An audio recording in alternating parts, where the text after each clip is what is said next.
முதலில் 12ஆம் வகுப்பு தேர்வு முடிவடையட்டும், பிறகு உயர்கல்வி பற்றி யோசிக்கலாம் என்பதே பெரும்பாலான பெற்றோர்கள் மாணவர்களின் எண்ணமாக உள்ளது. ஆனால் அதற்கு முன்னதாகவே கவனமாக இருக்க வேண்டிய அம்சங்களும் உள்ளன.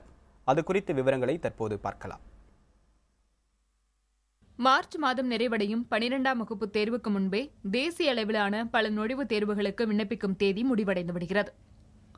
12ஆம் வகுப்பு பொதுத் தேர்வுக்கு பின்னர் மத்திய கல்வி நிறுவனங்களை தேர்ந்தெடுக்கலாம் என நினைக்கும் மாணவர்களுக்கு ஏமாற்றம் மட்டுமே மிஞ்சுகிறது.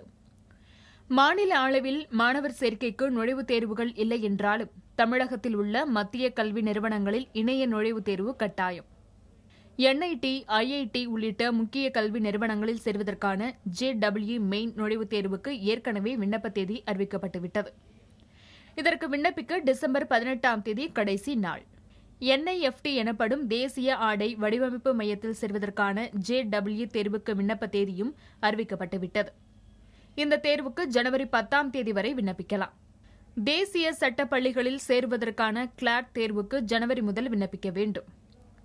மேலும் AIIMS இல் MBBS சேர்வதற்கான நுழைவுத் தேர்வு ஜனவரி மாதம் அறிவிப்பு வெளியாகும் என கூறப்படுகிறது. அதேபோன்று IHM எனப்படும் மத்திய விடுதி மேலாண்மை மையத்தில் சேர்வதற்கான JEE நுழைவுத் தேர்வுக்கு விண்ணப்ப தேதி டிசம்பரிலும், பாண்டிச்சேரியில் உள்ள ஜிப்மரில் சேர்வதற்கான நுழைவுத் தேர்வு விண்ணப்ப தேதி மார்ச் மாதமும் தொடங்கலாம்.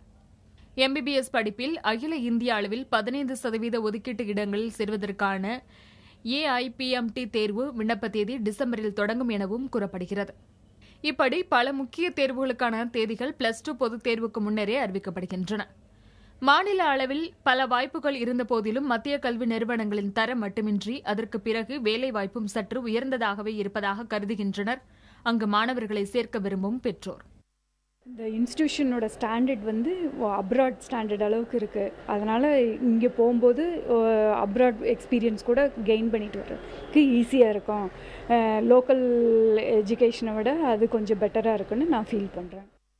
பெரும்பாலும் பொறியியல், மருத்துவம் போன்ற படிப்புகளையே நாடும் தமிழக பெற்றோர் தேசிய அளவில் உள்ள பல வகையான வாய்ப்புகள் பற்றியும் அறிந்து கொள்ள வேண்டும் என்று அறிவுறுத்துகிறார்கள் கல்வியாளர்கள்.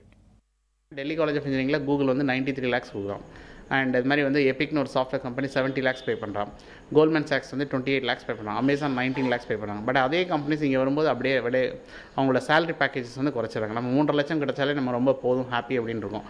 பட் இந்த மாதிரி நிறைய அதனோட அட்வான்டேஜஸ் எல்லாம் ஸ்டூடெண்ட்ஸ் அண்ட் பேரண்ட்ஸ் அதனோட அறியாமை காரணமாக இதை மிஸ் பண்ணுறாங்க.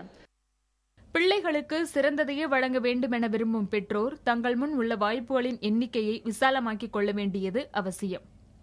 அதற்கான முயற்சிகளையும் முன்கூட்டியே தொடங்க வேண்டும் என்பதை கல்வித்துறை வல்லுநர்கள் கூறும் அறிவுரை.